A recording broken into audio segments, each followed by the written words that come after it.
Hi, I'm Sean. I've always had a passion for personal growth and a curiosity for life's profound questions. I created this show as a platform dedicated to inspiring change through thoughtful and insightful conversation. There's a lot happening in our world today. Some of it clear, some of it confusing. My goal with these conversations is to leave you feeling better and more informed about the state of our world in these challenging times. I'd like to invite you to think outside the lines.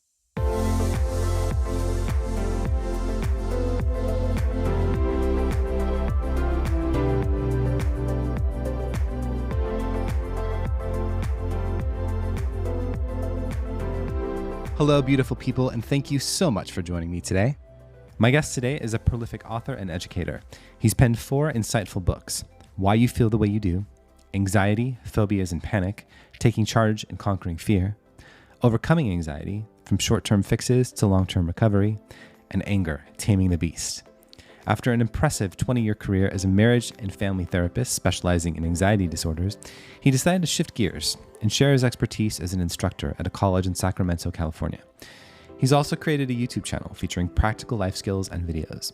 Join us as we delve into the rich experiences and wisdom of this amazing individual.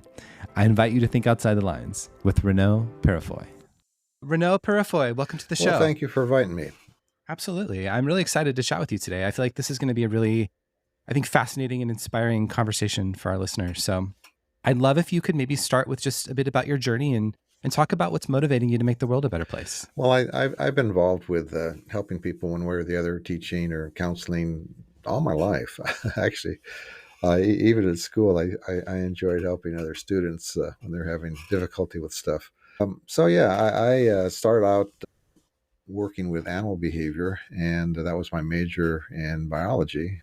And then I taught for a while in secondary education, had a friend of mine who was a counselor, and we got to know each other really well. And I really enjoyed talking with him and hearing what he was doing. So I said, I think I want to do that. So my wife and I went to Japan for a couple of years, and I taught over there. And during that time, I decided, that's what I want to do. So I came back, got my master's, and as a marriage family therapist for 20 years, I worked with anxiety disorders. I found that just a really rewarding thing to do. I left that to teach at a local college, and now I'm retired from active teaching, but I still, do occasional classes, been doing some writing, play some guitar, 60s rock and roll, old Awesome. stuff. I love it. But that's kind of my journey.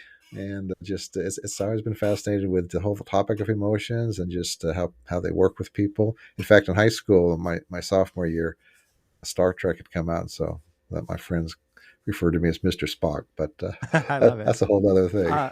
Totally. Well, we can get into that too. So I don't normally do this, but I want to make sure there's full disclosure here for both you and folks listening. I suffer from incredibly debilitating anxiety myself.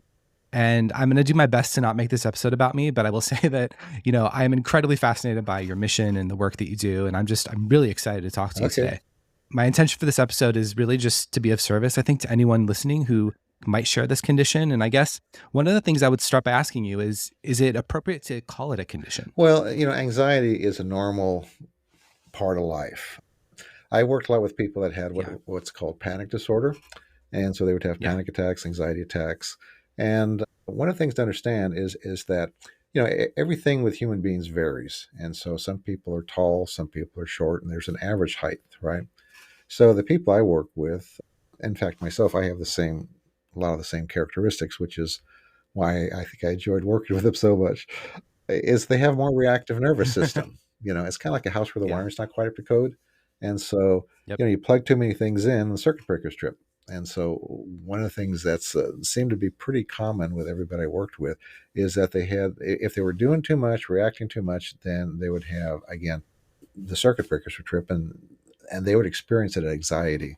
Typically, when I'd ask people about their first panic attack, they would say things like, well, life was pretty normal. I was going to school full time, caring for my dad, who was, he was getting old and having some problems. And my fiance decided didn't want to get married. And, I just don't understand where that panic attack came from. It's like, back up the truck. I think I figured it out. Usually It was like a stress reaction. Occasionally there'd be some medical thing that, tripped it off. But Yeah. again, oftentimes the people that I was working with, they were, they liked to do things. They were very competent. They tended to ignore their body a lot. And so, they had this idea, which is very common in our culture, that I can just make myself do whatever I need to do. I can just push myself and, the body will follow. Yeah. And I think part of that comes from the movies that we watch. The guy's been thrown out of the airplane, run over by a truck, stabbed, beat up, and yet he's still trucking along. And so, in real life, that's not true. The body is a machine. It's got a limited supply of energy, and some days the tank is full, and some days it's half empty. Yeah. And just being aware of that, and taking reasonable actions to compensate for that is very important. Limiting what you do and just focusing on what's important, but not those other things to the side for right now. So one of the things that I found that was really important is, for long-term recovery and to get to the point where anxiety was, again, just kind of those normal parts of life, is number one, accept that it's probably one of the really cool things about people with this condition, because they're more sensitive than the average person. Now, they oftentimes don't understand that, and they think everybody else is just as sensitive as they are, which is a whole nother thing, is to understand that for the most part, the world is inhabited by a bunch of insensitive clods, compared to, where these people are at. Some people, you got to slap them upside the head to get them to notice something. But with these folks, they empathized really well. It's the aspect about them that their partners, their kids, their friends really like, because they can listen well. They empathized well, and they just, it's a trait that is a very nice trait in a friend. So it's actually a very positive trait. It's just that, they got overwhelmed very easily. And so they had to learn to keep short accounts. And what I mean by that is, when things came up in life, they needed to deal with it and not just push it to the side. Because typically I would have somebody come back, 6 months, a year later, and say, I don't understand. I had a panic attack. So, we'd go through the checklist. Okay, how things going with your partner? How things going with the kids? How's work going? How are your life goals? Anything important happened recently? They would always say, well, this happened, but it wasn't that big a deal. Well, the fact Yeah. that you're having symptoms tells me it was a big deal. Quit ignoring it, deal with it, and then your symptoms will get back down to a manageable level and they'll disappear. So, and that's, I think, the important thing. If you have a reactive body, is you can't put things on hold. You got to decide, how am I going to deal with this thing? Yeah. I think there's definitely a lot to unpack there. And I think that one of the things that I find most fascinating about anxiety are the extremes, right? Because to your point, everyone has anxiety Right. to some extent. And there's folks who are able to, manage that, quote unquote, as it were. And then there's other folks who it does, release in the form of things like a panic attack. And I think that where the extremes live are really fascinating to me. I also really appreciate what you said about sensitive Yeah. people. I've read studies on highly sensitive people, and I think that obviously kind of anxiety and stress and certain, disorders live in that realm as Hmm. well. I definitely classify myself in that area. I find myself incredibly empathetic. All the things that you went through in that realm and listed out, I find that I identify with. And so I think that the correlation between all that is really fascinating to me. I'm curious if there was a pivotal experience in your life that led you to focus on this specific area. Well, when I started out in therapy as a therapist, I knew I didn't want to do substance disorder, because I like to win. And Totally. you have such a high recidivism rate, when you're working with the Yeah. whole substance abuse community and stuff, and you get wins, but you get a lot of. So I was looking around, and at that time, the whole area of panic disorder and anxiety disorders was just brand new. In fact, I found a group down in LA, and I went down and worked with them for a week, and they were dealing with people with panic disorder, and said, I like their approach, I like what they're doing. Came back, went to the local university, and actually, within 3 days' time, I was able to read everything there was on anxiety disorders. Interestingly enough, 3 years later, that would have been impossible. There was just an explosion of research. In fact, this is kind of the way the whole psychology movement, psychological stuff kind of goes. You go back to like the 40s, and then early 50s is when you had people with schizophrenia, and they had absolutely nothing they could do to help these people. And then the first Yeah. couple, stelazine, Mellaril, came out, psychoactive medications, where they found, wow, we can give people some substances that actually manage their symptoms. They get better with some of it, at least why some of the people do. And so that kind of opened up the whole area of, well, of neurobiology, and of course the neurosciences started. People started investigating substances make a big impact on the brain. Wow, this is brand new stuff. And so the whole research into psychoactive medications began, and of course the anti-anxieties, the antipsychotics started with the panic disorder, anxiety. That kind of became the next big focus, center of focus for medications and stuff. And it's kind of like even within the anxiety disorders, they find, okay, OCD, okay, oh, here's something that works for OCD. So then all the research started going to there, oh, social phobia, let's go over there and start researching that. So that's Yeah. kind of how it works, is as they find something new, you get a lot of dollars thrown at it, and that whole field kind of opens up. So I kind of was on the cusp of working with anxiety disorders, which was, nice. I put together my own mail order program for people with panic disorder, and got tired of doing that. Actually, my kids were helping with fulfillment stuff. I'd pay them. I'd pay somebody for every package they put together, which is a good experience. I mean, started working on a paper route in the fifth grade. I believe all Totally. kids need to work. In fact, an interesting side features is I did paper route for about 7 years, and by the end of it, I had about $3,000 I'd saved up. And so I bought 15 Kruger Rands, which are like a ounce of gold each. And when I got ready to do this program, I decided I wanted to put it into a book format, and got a lot of rejections from major publishers. So I said, I'll publish it myself, do self-publishing. And I used my paper route money to do that. So Oh, wow. That's kind awesome. kind of just an interesting side feature. And I love that. Entrepreneur at heart. well, and I went out, and back then it was before politics took over radio, so I was able to get on a lot of talk shows and stuff, and sold 50,000 of them, and then so Nice. that Warner Books picked up. They said, okay, it looks like it will sell, so we'll go ahead and publish it, and the rest was kind of history after that. So that was kind of how I got Yeah. into the whole publishing, writing books and stuff. Well, speaking of books, your latest one is called Why You Feel the Way You Exactly. Do. And I'd love if you could maybe provide an overview of the core themes and insights that readers can expect from this Well, book. it's kind of a summary of all the stuff I've been thinking about over the years, and dealing with. And so I take the reader on kind of a little journey, and we start with the seven core emotions that affective neurobiology have identified, at least by the Panksepian neurobiology. And we talk about how they work, why we have emotions. Then I go from there to negative triggers and negative core responses, and how you deal with those. And then I wrap up with the three things that positive psychology has identified as the key things for if you're going to have a happy life.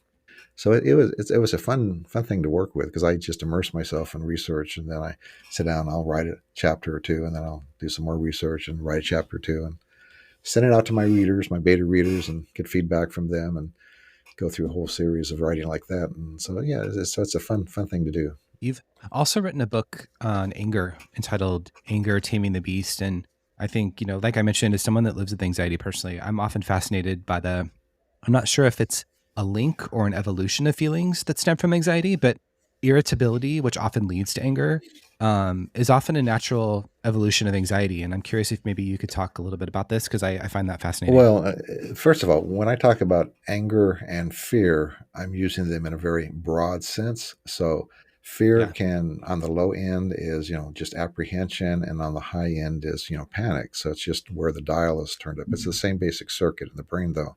Same thing with anger. Low level anger is just irritation, and then high level anger, of course, is rage. And I should mention that the positive side of anger is whenever you assert yourself, that's that same energy and motivation that's causing you to say, hey, you're stepping on my toes. So there's a positive aspect to anger that a lot of times is not recognized, when, again, it's at that low level and it's fueling positive actions in relationships. Of course, the protective side is also useful. So anger and fear are really two sides of the same coin, and they both really, the underlying thing is threat. So when you feel threatened, you'll either experience anger, fear, or some combination, depending upon how you assess the threat. And this is all kind of going on at an automatic, unconscious level a lot of times. If the threat is manageable, then you'll tend to have some level of anger or irritation and want to get rid of it. If the threat is unmanageable, then it generates again anxiety or fear. And again, depending upon the nature of the threat. If it's like a new interview, okay, you might have some apprehension because, well, there's unknowns there, right? New date, new class test, or whatever, right? So the two really work together. And a lot of times, the nature of the threat, whether it's going to be manageable or not, is you're not certain about it. So you might have a combination of anxiety and anger going on at the same time. And that's kind of a simplified view because, again, life is more complex than that. Sure. But basically, it's all about threat. And so when I deal with people who are having anger issues, one of the things that you want to get down to is, first of all, controlling the behaviors, because the way we respond when we're angry is a learned behavior pattern. And a lot of times we learned it in the family that we grew up in. If you had angry parents then who raged a lot, then you're either going to go opposite or you'll copy that behavior, depending upon your personality, because kids do have, different personalities. Yeah. That's an interesting thing I stumbled upon while I was doing the research was this group down in New Zealand, and they started, and it's called the Dunedin study, and they started in 72, I think it was, and they took every baby born over the course of a year, and they just started studying them, their physiology, their psychology, their social things, and as genetics came up, they threw that in. So they've been studying these people for like 50 years, and it's the best longitudinal study that's ever been done. And they found kids Wow. fell into specific, that by age 3 they could put them into different groups, which maintained, even as they got older. So there's that personality part that gets into it. That's really fascinating, Mhm. actually. I think the most fascinating aspect of that is mo- your suggestion of modeling behavior that you grew up with, sometimes even despite may not that not wanting to. Well, it's kids like to copy the behavior of the adults around them. That's why, Yeah. your kid is sitting there looking and sounding just like you, and you're thinking, "Oh my gosh, what is going on here?" Yeah, totally. Uh, I'm curious if you could talk a little bit about the balance between immediate relief strategies and long-term recovery strategies as it pertains to anxiety. well, the first thing is you want to get symptoms under control. And so you do a number of things. Breathing techniques are really important. The old military breathing, in through your nose, out through your mouth, where you count. Because hyperventilation is a big part of people that have panic attacks. And so, and, Yeah. and even before giving a speech or something, if you can, regulate your breathing a little bit, it helps to calm you down because again, it ties into the old fight or flight mechanism and helps to calm that part of that system. A relaxation response was something I used a lot.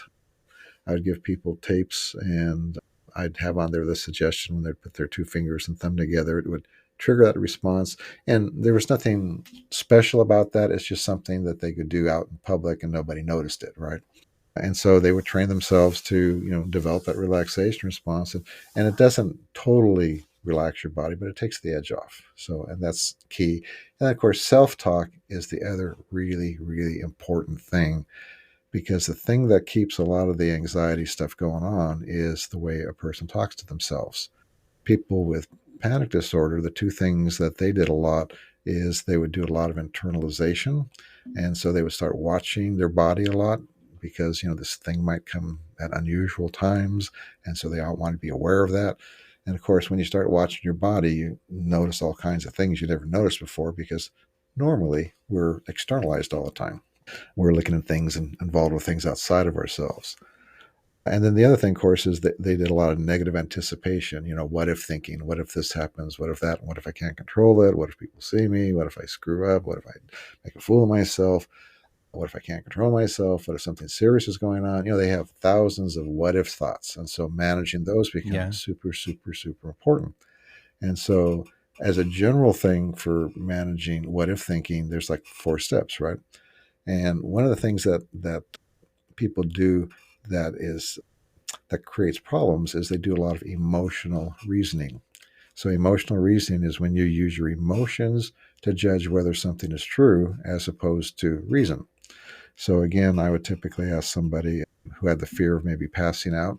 So what's the likelihood of passing out when you go to the store? Oh, maybe 50%. So that would be their estimate, right? So then I'd say, so how often have you passed out in your life? Well, I've never passed out. So based on emotion, it was likely. Based on experience and reasoning, it was unlikely. And again, so that's one of the things that people need to do is they need to say, okay, logically, how likely is this to occur? And the next thing is they would exaggerate the consequences. So if you were to pass out in the store on a scale of 1 to 10, how bad would that be? Oh, probably a 15. Worst thing I can imagine. Okay, so on a scale of 1 to 10, let's put 10, getting your arm cut off, your kids getting killed, having a wasting disease, something like that. So how bad would passing out in the store now be? Okay, now that brings it way down to, low end of the scale, right? So people tend to exaggerate how bad it would be and how likely it would be. So that's the first step. People who manage anxiety well and uncertainty well, they tend to be more realistic in those two areas. And then the next two steps, which of course they never got to because they were busy thinking, oh my gosh, it's going to happen. It's the worst thing in the world. Oh my gosh, it's going to happen. It's the worst thing in the world. Is if it were to happen, what would I do? Come up with a plan. So we would come up with a plan. Well, you'd sit down, your CO2 would rebalance, and your O2 would rebalance in your blood system. You'd come to after just a couple minutes. You'd need to have something to say. So what could you say? And so we'd come up with something simple to say, like, well, okay, I'm feeling just let me sit for a minute. I'm okay. There's nothing serious with me, whatever. We'd come up with a little sentence that they could say. And then how could you prevent it would be the other part. So, breathing techniques, other things that they each person would have a little tool bag of things that would help them just deal with their what ifs. So then they compress all that down into like 2 or maybe 3 sentences, so that when that thought came up, what if I pass out? They had some self-talk, what we call a coping self-statement, that they could then say to themselves in response to that thought. And then I'd have them put that on a card and just read it, once a day for a week or so until they get, until it was stuck in their head so they could immediately, whenever that thought came up, they could answer it. And you do that with every single what if that the person had. And sometimes they were unusual, but you just work it through. And then pretty soon the person gets good at doing that on their own. And they get out of that loop of, oh my gosh, it's going to happen. It's going to be the worst thing in the world. I'm fascinated by the aspect of the coping strategies. And I think specifically like as it pertains like with panic disorders and avoidance, because there's an aspect in that where it's like, how could I get out of the situation? Well, not put myself in the situation is the best way to not, well, you know what I mean? And sometimes that's okay, right? Yeah. I'm not particularly fond of jumping out of an airplane, so I just do not do parachuting or skydiving or anything like that. But yes, that's a great example. But I think flying on an airplane is something that a lot of people fear. Well, exactly. Right? Yeah. And they in avoid fact, it. Who has the best fear of flying program in the world? Military. Who? Military. Oh, do they really? Because if you got a pilot that you put a lot of money on training and they have a blowout in the airplane, a flame out or something, they get a little freaked about, you want to get them back in that seat as soon as you can. Totally. Yeah, that's fair. In fact, it's funny that you say that because my dad actually was in the military. He jumped out of airplanes. And I think that I think commercial flying is a bit more challenging for him because he's not in control, but he definitely has like less of the fear than most people I know. and again, some fear is useful. Again, keeps you sharp. So again, it has to do with levels and how well you're managing it. Yeah. So you get your whole toolbox going, and long term, a person needs to normalize this. One of the things that was most rewarding to me is I had a self-help group that used to use my first book. And when I went to one of the conferences, they all showed up and they had these buttons that said, "So I'm anxious." And that self-acceptance was just so neat to say. You'd hear them talking. Well, I got a presentation tomorrow. Probably won't sleep tonight, but I know I'll sleep good the next night. So, it was getting to that idea of, this is who I am. This is how I go through life. And that's just what I do. As opposed to in the past, oh my gosh, if I don't sleep, I'm going to screw up with the presentation. This is terrible. And then they wind themselves up, right? So it's learning how not to do that. And again, two of the key things long-term recovery too, one is the idea that anxiety is not dangerous. It's something that is part of life. It has to do with threat and uncertainty. And if you have a reactive body, your body is going to be more reactive than the average person. And that's okay. Again, usually these people are the life of the party too. They're fun people to be around. So that's the Yeah. positive side of it. Again, everything negative has a positive side. So if you stay focused on the negative, then yeah, that's where you're going to be. But understand that this is a great trait. There's a lot of very useful aspects that it has in your life. It's just that you got to manage the downside. Again, it's that house where the wiring's not quite up to code. You don't want to overload Yeah. yourself too much. And that stress management thing becomes a key part too. In fact, one of the things with stress management that I always would stress and still do if I do a class is that you need to understand what your stress indicators are. And so with anxiety disorder people, it's the anxiety symptoms, right? It's like the little light on your car that says, your battery or something needs attention. Your symptoms often are just an indication that you need to take care of some business in your life, or your body is just running out of energy. And so paying attention to that becomes super important. Like two of my stress indicators, one is that sometimes there's a change in how I use language, not too often anymore, but my dad was a sailor, career sailor in the Navy. So, sometimes that creeps in a little bit. Or I'll sit there and if I'm spending a lot of time just with a stupid little video game at my computer, kind of staring at it and just mulling on things, then I know something's bugging me and I need to kind of identify what that is. And sometimes I'll do that while I'm sitting there fiddling around on the computer. So those are my particular little indicators that something's bugging me. And everybody has something behavioral that they do when something's bothering them or stressing them, and just identifying what those are and noticing them when you're doing them. Okay, I'm doing my stress stuff, so where's that coming from? And a lot of times it's real stuff, and so that's okay too. In reality, I used to tell my clients I'm just a positive realist. Sometimes life sucks, but you got to deal with it. Yeah. And so rather than run away from it or ignore it, just accept that things aren't the way I want them to be. So how am I going to deal with that? Yeah, that's fair. I think you talk about the 7 core emotions, and I want to expand on those a bit because I'm curious if you could maybe just take us through each one of these emotions and why understanding them is so vital to navigating, our mental and emotional landscape. Sure. Well, there's the ones that everybody knows about, fear and anger and lust. And there's actually two that I learned about that were kind of new to me. One was something called seeking. At least that's the term they use for it. And if you look at any baby, they have this urge to go out. In fact, let me back up and talk a little about more what an emotion is. Neuroscience talks about affects, and there's like 3 levels. And the most basic sensory affects are heat, cold, and pressure. And so if I'm really cold or really hot, I want to warm myself or cool myself. If I've been sitting too long, the pressure makes me want to move. So an affect causes us a strong desire to do something, to do some kind of behavior. The next level of affects are your homeostatic affects. That's just a fancy word for balance. They keep balance in your body. So hunger and thirst are the 2 big ones.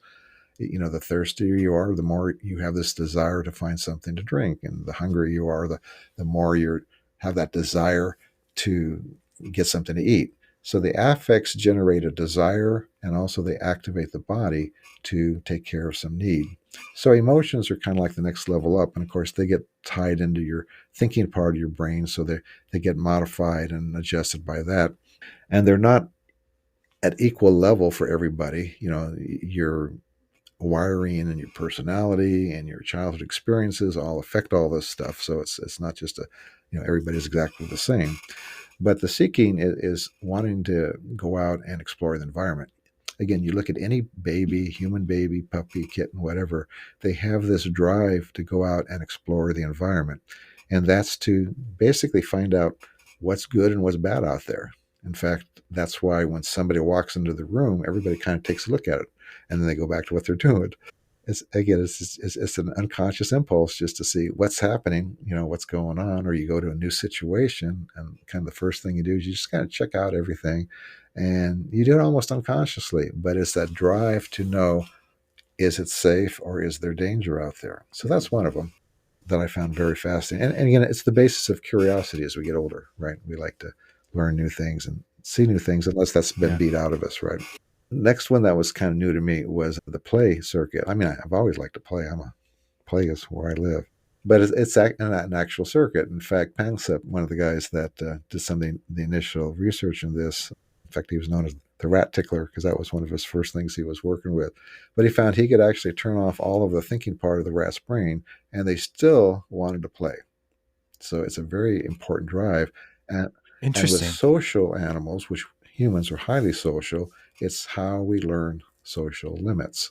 In fact, I watch my 3.5-year-old great granddaughter on Mondays and Tuesdays. And yeah, sure enough, when we're playing, sometimes she goes too far. That's where you step and say, wait a minute, that's too far. Stop that. And as adults, we still have that play, that sense to play, and it still helps us kind of learn limits and stuff. So Yeah. it's a very all social animals, all mammals that are so highly social, that's a very strong circuit in their brain. You see it like in wolves and dogs and kittens. It seems to quiet down as they get older, but they still like to play to some degree. So Yeah. those are the two that were kind of new to me. And then it turns out that with fear, there's two fear circuits. There's the one for danger, but there's another one that they label panic, but we know it usually in kids as separation anxiety. So when kids are separated from their caregiver, can they get distressed, right? And that's true for all mammals again.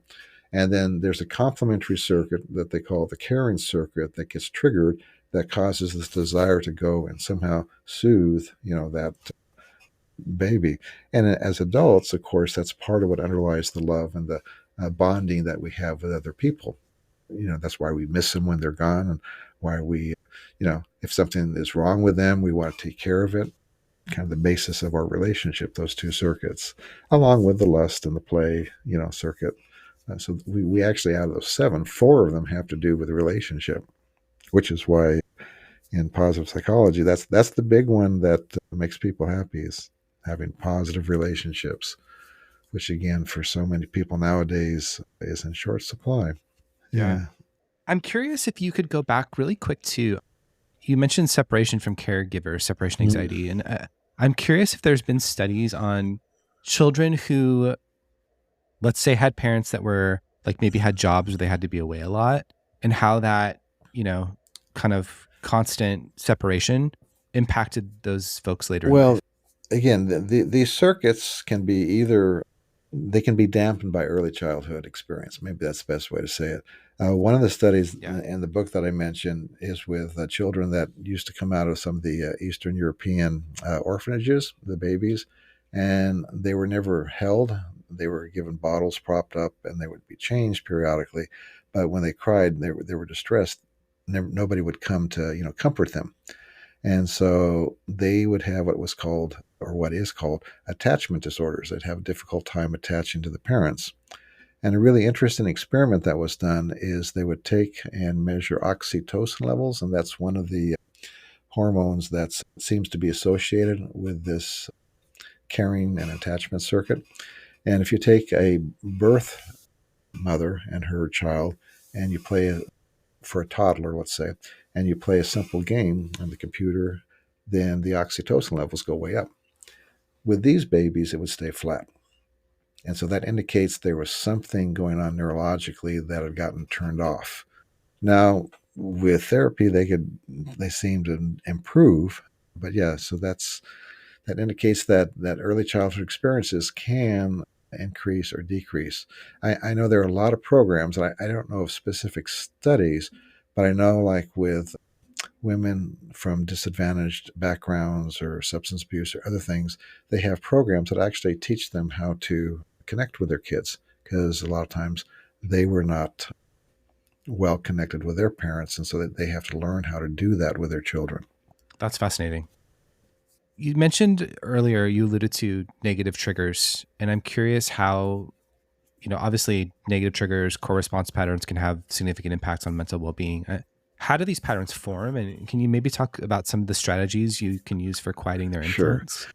Well, the brain likes to create order out of disorder, which is why you can look at a bunch of clouds and see all kinds of stuff, or you can throw some pebbles on the ground and suddenly you see patterns. The brain likes to create order, and it's constantly making associations. So from even inside the womb, the brain is starting to associate, this is good, this is bad. Now, the interesting thing about emotions is they are used to index information. So when something important happens, positive or negative, it gets a corresponding emotional tag on it. And that's why experiential learning is more important than book learning. So the analogy I use is you can learn everything there is about driving a car, but until you get behind the wheel and start practicing, that's when your brain can say, oh, wow, that didn't work. Oh, hey, this works good. And pretty soon, all those associations become an automatic unconscious pattern.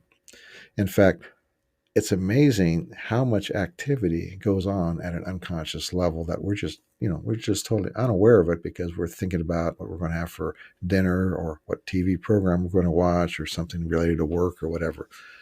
But just even walking down the street, your brain is aware of anything that might be associated with danger, anything that might be associated with positive stuff. At the same time, it's coordinating your body. It's just doing so many things that you're totally unaware of because, again, you're busy thinking about some other little stupid thing, talking to somebody or whatever. And so sometimes associations get made with things that are actually safe, causes them to be normal dangerous. So, PTSD, post traumatic stress disorder, is probably the best example of that, where people have sounds or sights or things that get associated with danger. So, if I'm in a really bad car accident, everything that's going on sensory at that time, sounds, sights, feelings, things just before it, all those things now get an emotional tag of danger. So, when they come up again in the future, they cause anxiety because now they want to bring my attention to that. So one of the examples I do in the book is of a person who was in a plane, a couple people. In fact, even my brother had this experience where lightning hit it. And it's kind of like a bomb goes off in the airplane, right? And so Yeah. now flying has that negative trigger. And so the next time you get ready to fly, there's some anxiety. Now, what you do with that depends whether it's going to increase or decrease. If you do a lot of negative self talk around that, oh my gosh, this is terrible, I don't know if I'm going to ever fly again, then it escalates the anxiety. If instead you do the self talk, well, boy, this is probably just because of that thing I had last time, that experience with that lightning, but I'm safe. I'm going to be fine. I'm going to get to where I need to do. Now let me distract myself, then you'll desensitize to it. So essentially, you go through a process of what we call desensitization, and you can desensitize to anything. So if you do that at work, you get a new job and you're anxious, a little bit of anxiety at the beginning, you're kind of not sure about stuff, but after a while, it gets really comfortable, and now all that stuff goes away. So you get a new job, same thing goes on, new relationship, whatever it is. We desensitize to new experiences normally. So with triggers like that, one of the tools I use for simple triggers, like at the airplane or something like that, is what's happening, what's real. So you tell yourself what's happening in very simple terms, and then you tell yourself what's real, and then you distract yourself. So again, in the case of the airplane, this anxiety is just because I had that lightning strike. Yeah, it was frightening. It really shook me up. But I'm fine. Nothing bad happened to me. I was always safe. We landed, no problems. I'm going to do fine on this plane. Okay, so now let me find something else to think about. And then as you go through that, that's the way you manage the anxiety, so then you don't escalate it. Because the thing that really either increases or decreases anxiety is your self talk and how you react to it. And when you tell yourself a lot of frightening things that aren't true, then it escalates it. If you tell yourself soothing things, it dampens it. And again, that's something a lot of times people have to learn because their model growing up might have been one to escalate things. They had a parent who was a worrier or tend to catastrophize things, as opposed to the person who grew up in a family where they dealt with anxiety well. And so they had that model to them how to, do that comforting, soothing talk, self talk when things were coming up. Yeah, honestly, how someone was raised in their upbringing is so fascinating in all of this, and not in a blaming way, right? Because I think sometimes people think psychology goes to that place. I think it's more of like examination and learning from, It's a more right? of just what is. We grow up Yeah. in a world that has a lot of problems, and you know, people get affected. And quite frankly, a lot of the stuff that we see as bad nowadays actually was very important for survival in the past. Like being a rigid thinker. If I live in a very dangerous circumstance, I need to be very black and white about a lot of stuff in my life. Otherwise, I don't make it. We Yeah. live in a very cushy, pampered existence nowadays in many ways, with Yeah. opportunities and stuff that, in the past people just did not have. Plus, the other thing I think that's different today is in the past, your environment did not change a whole lot. Your technology, the things you did, for centuries and centuries were pretty constant in a person's life. And nowadays, there's this constant change and evolution of how we do things and technology and, what's dangerous and what's not dangerous and what's okay and what's not okay. And that's a real challenge for people too. Yeah. And I'm actually, that was strangely enough, that was my next question, because I am curious about the role that you think technology plays, for better or worse, right? In dealing with anxiety and just, I guess, mental health in general. Well, we are like kids with new toys. Every time new technology comes out, and it takes us a while to figure out how to manage it. Certainly, the social media creates a lot of problems for a lot of people. In fact, there's a term out there now called fear of missing out that is really common with people Yeah. because they see all these curated images of perfect lives, and of course their life just it's terrible compared to everybody else's life. And so there's that Yeah. fear of missing out. In fact, I think understanding that for me gets it back into again that whole idea of relationship being one of the three things that makes people happy. And if you have two or three people in your life that you can be transparent with, that you can be open about what's going on, good or bad, they accept you, and you have a good relationship with them, you don't have to worry too much about your mental health usually. But there are a lot of people today, they can spend their whole day and not have a single interaction with another human being that's really positive and meaningful. And Yeah. we are social beings. We need that face to face contact. Because again, when you go through, a telephone or a Zoom meeting or something like that, it's good. And I enjoyed connecting with my daughter when she was studying over in England that way. But there's something different about face to face because we are wired to accept all of these different nonverbal forms of communication from other human beings, and it hits us at a deeper level than some of the other electronic methods of communication take place. I mean, one of the examples I give for that is if I say the phrase "I love you," if I say "I love you," "I love you," "Hey, love you, guy," you know automatically what all three of those are saying without me having to explain Yeah. them because we have that internal wiring for interpreting nonverbal communication. And when you're just seeing video, you're getting some of it, you're getting facial stuff, but you're not getting all the rest of the stuff that's going on a lot of times. Body language and certain inflections sometimes don't come across. And that's why having somebody there face to face in person is much more valuable and comfortable than the substitutes. Although if they're not available, the others are good too.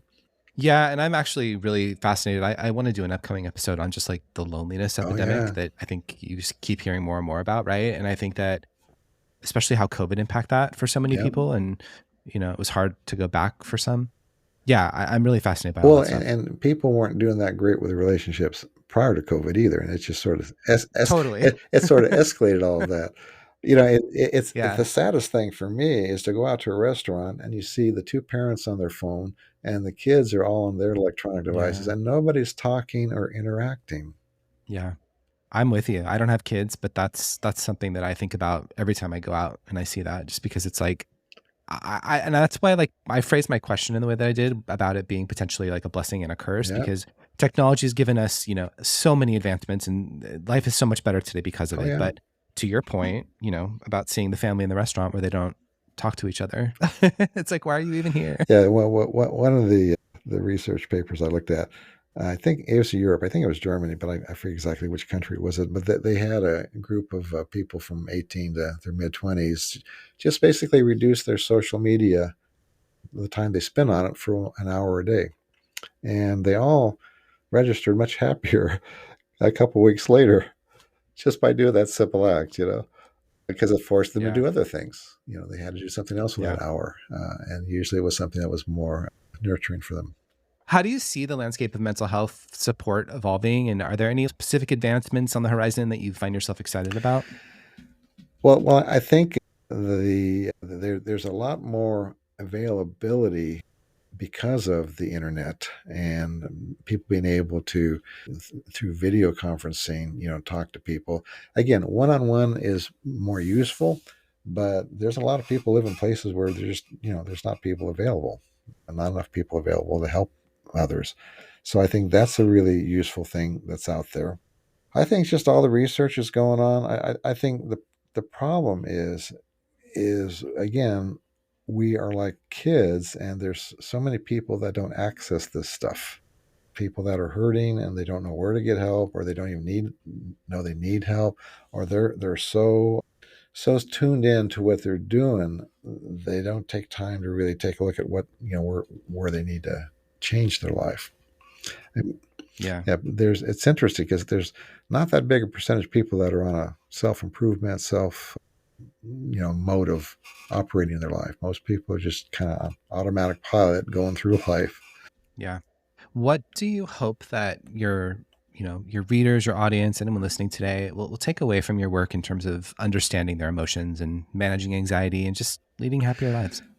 Well, essentially just being able to understand, where their emotions are coming from, things like some of the negative triggers they have, and especially some of the core response patterns, which we didn't get to, but being able to change those into more positive ones so they can just live a happier, more fulfilling life. I mean, that's what I'm all about. Yeah, that's awesome. I do want to thank you so much for your presence and all the insight you shared today. To your point, we didn't get to everything we wanted to talk about. I'd love to invite you back sometime for part two, especially given the state of our world today. I think that this is some really important stuff that we're discussing. And yeah, I'd be happy to have you back on the show anytime you'd like. In the meantime, please tell everybody how they can connect with you. Easiest way is through my website. It's very easy. It's whyemotions.com. So whyemotions.com. And you got links to the books. They're audio, paperback, ebook. I got a YouTube channel with a bunch of videos on different things that we've talked about today. There's some freebie stuff up on the website, some relaxation response programs and things people can download. And so just different things like that. So whyemotions.com is the best place to go. Awesome. Yeah. And I actually had a chance to explore some of that myself, and I'm excited to dive in a bit further because I think that a lot of what you say resonates. And like I said, I really appreciate the work that you're doing. Thank you. All right. I want to thank my guests today for sharing their insight with us. And I'm incredibly grateful to you for taking the time out of your day to listen to this conversation. I hope it left you better and smarter. If you haven't already, please be sure to subscribe and leave a review for the show wherever you get your podcasts. And if you have an idea for a future guest or a particular topic you'd like me to cover, you can email me directly, hello@thinkoutside-the-lines.com. Now may you go out into the world today and leave things better than you found them.